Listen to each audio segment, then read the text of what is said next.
I just observed and realized what happens with people when you really trust them, when you empower them. You need to give them guidance about what do we want to achieve as a team, as a company. They need to have a clear view on the strategy, but then let them go.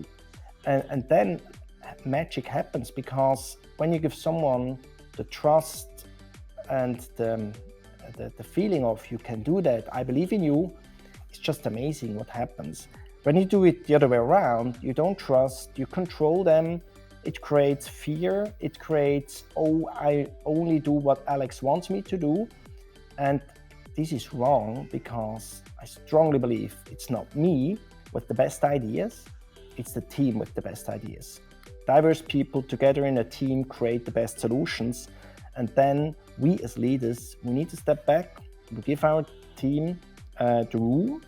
And the beauty of that is there is a lot of learning happening, because yes, there are mistakes, but with the mistakes, this is a learning, and you only learn with mistakes, because otherwise you're not taking risks, you're always going the safe path, and always taking the safe route brings not an innovation and success. Strongly believe we need to take risks. And just of my own experience, I really want to say it here to every leader, try it out, and you will see your team will outperform and bring the much better performance than in the past when they were in a controlled environment.